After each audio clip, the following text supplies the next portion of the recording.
Hola estudiantes! What's up guys? Welcome to Spanish with Levi. Today we're going to be doing an English only episode, or we're going to be talking about the preterite versus the imperfect verb tenses, mastering the essential past Spanish verbs. So what I've noticed is in all of my one-on-one classes, it doesn't matter if the student is more intermediate, more advanced, they always want to come back and review this topic. So I figured this would be a fantastic topic for today's episode.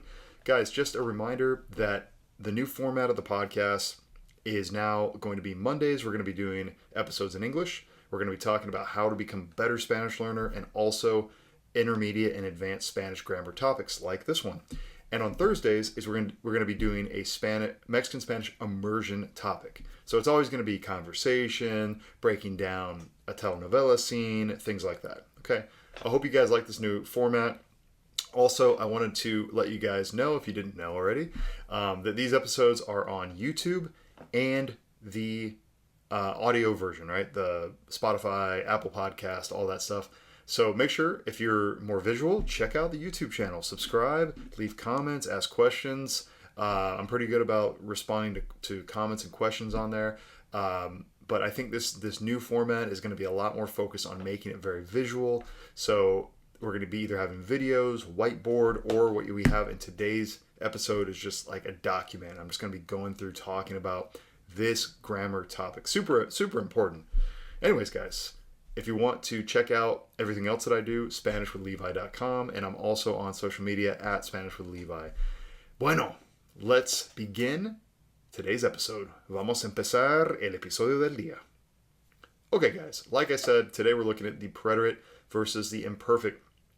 Okay, this is a super important topic. The main thing to keep in mind when we're going through this today is that it is the past. In general, this is the past. And the preterite is one verb conjugation in the past, and the imperfect is the other. We just call them different things because we're using them for different contexts. In English, it's pretty easy. Like we say, I ate, I was eating, right? Like it's pretty easy. And I think that's one of the main things that I always tell my students is like, keep in mind, like some things are going to be way easier in English. Like if you're a Spanish speaker learning English, some things like verb conjugations are way easier in English.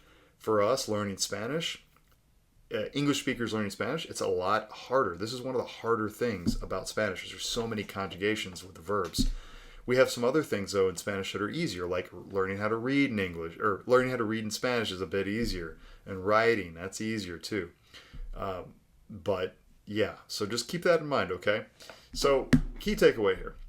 You don't need to be perfect with the preterite or the imperfect, like when you're using it. You don't need to be perfect.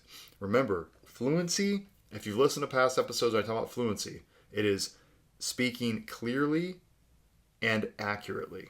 Okay, clearly and accurately. So I should say, not just speaking, but being able to communicate with ease and with accuracy. With ease and with accuracy. So just keep in mind, the preterite, el pretérito, usually one-time completed actions in the past. Okay? Keep that in mind. If it's like a one-time thing, a repeat, a completed action, it's over with, that's going to be the preterite. The imperfect or the imperfecto, ongoing, repeated, or background actions. You'll sometimes see teachers call this habitual actions, and all that means is just a repeated action, okay? An action that happened with frequency in the past, okay? So here's a simple rule of thumb. Ask yourself, did it happen once and it's done? Okay? Did it happen once and it's done? Okay. Then it's going to be preterite. Example, por ejemplo, ayer comí tacos. I ate tacos yesterday. Okay? Was it a habit or routine? Okay? That means habitual action. That means it's going to be imperfect and imperfecto. Here's an example. Siempre comía tacos los viernes. I used to eat tacos on Fridays. All right? So, or it could be I always, let's say this here. I always, because we said siempre here, I always used to eat tacos on Fridays. So keep in mind, used to is we say this in English a lot. I used to eat. I used to eat there every Friday, right? I used to go every weekend. Okay? Used to, that could be a helpful way to be thinking about the imperfect. So that's like a trigger. If you're like, how do I say I used to do this? Imperfecto. Imperfecto. Okay? Was it setting the scene? Real quick, we're going to talk about the actual conjugations of these in a minute, okay? So we'll get there. Was it setting the scene? Okay, so background information. So if you're telling a story or somebody's telling a story, they're going to use verbs in the imperfect. Hacía calor y llovía. It was hot and it was raining. Ayer hacía calor y llovía. Okay? Another thing to ask yourself, was there a clear start or end? A clear start or end is going to be pretérito. Viví en México por un año. I lived in Mexico for 1 year. Okay? Okay, next thing. Was it happening while something else happened? Okay?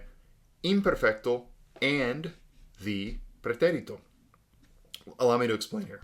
So, you're going to hear this all the time when people are telling a story, when people are narrating something in the past, that something happened to them. They're talking about themselves, and you'll hear this a lot. Or something happened to someone else. So, here's an example. Estudiaba cuando sonó el teléfono. Okay? Yo estudiaba cuando sonó el teléfono. I was studying when the telephone rang. We say this in English all the time. Okay? I was studying when the telephone rang. Yo estudiaba cuando sonó el teléfono. Yo cenaba cuando alguien tocó la puerta. Okay? I was having dinner when someone knocked on the door. Cool. Okay, so let's talk a little bit more about that. I call this your combo tip. Okay? Spanish often uses both. Yo cocinaba cuando ella llegó. This is just expanding on what I just said. So you could say, if you're telling a story, I was cooking when she arrived. Yo cocinaba cuando ella llegó. All the time. So you can think of the imperfect as setting the scene. It's like the background action, the background verb. This is happening. Cuando ella llegó. The preterite comes in and interrupts that imperfect action that's going on. Okay? Okay, so let's just go over this one more time here. So simple rules of thumb. Ask yourself, once did it happen? Once and done. Preterite. Was it a habit or routine? Imperfect. Was it setting the scene? Imperfect. Was there a clear start or end? Preterite. Was it happening when something else happened? Okay. Imperfect, and the preterite comes in and interrupts it. Okay. Just keep that in mind. That's going to help you a lot, I think, if you're confused. Okay, let's check this out real quick. Here's some shortcut phrases for each tense. This is kind of helpful as well. So, you'll notice this too if you're reading or if you're doing a lot of listening, watching a telenovela or series with subtitles, which I always recommend in Spanish, subtitles in Spanish. You'll see these and you'll hear these. So with the preterite, the completed past, you'll see these a lot right before the preterite conjugation of the verb appears. Okay, so we have ayer, yesterday, ayer, el año pasado, last year, una vez, one time, de repente, suddenly. Okay, de repente llegó y tocó la puerta. Suddenly he arrived and he knocked on the door. De repente me marcó. Suddenly he called me. Okay, the imperfect. These are going to be phrases you're going to hear very often right before the imperfect. So, siempre, always. So, okay. Seguido, or muy seguido, often. Cada día, every day. Mientras, while. Okay? So, for example, él iba al casino muy seguido cuando vivía en Las Vegas. He went to the casino very often when he lived in Las Vegas. Okay, and I use the verb iba. Él iba al casino muy seguido cuando vivía en Las Vegas. Okay, cool. So just keep these in mind. And there's going to be other trigger like expressions for the preterite and the imperfect, but these are just a few. But you can go in, you can study these very easily. You can go into ChatGPT, for example, and you can ask them, hey, give me 50 sentences in the preterite and include trigger words, trigger expressions like ayer, el año pasado, etc. Okay, so that's just an easy way to get a lot of examples to study. But just an idea. So in summary, use preterite for what happened. Use the imperfect for what was going on, what used to happen, or to describe the past. Okay? Preterite for what happened, it's over, it's done with, it was an event, it happened, it concluded.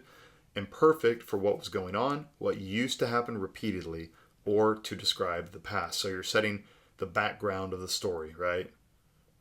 Okay. Really, I think this is just, hopefully this makes it real simple for those of you guys who are, and even having this information, it's not going to make it to where you're like, okay, I'm perfect now. I can go out and use it fluently and never make a mistake. You're still going to make mistakes, guys, but just be aware of this stuff. What I always say with grammar, and I've been telling my students this a lot recently, because I just realize that the more and more that I teach, the more that I study, I've studied a lot of Spanish, obviously, but a lot of like Portuguese on my own, is you need to let this stuff process. Like grammar takes a long time to process. So the first thing is to learn the rules, learn how to conjugate it, which we'll talk about the conjugations in a second. Learn how to conjugate it, learn the rules, and then read a lot of examples, hear a lot of examples, and just let that, it sounds kind of like woo-woo a little bit, but let it just sit in your head. Let it process and do a lot of activities if you can, fill in the blank activities.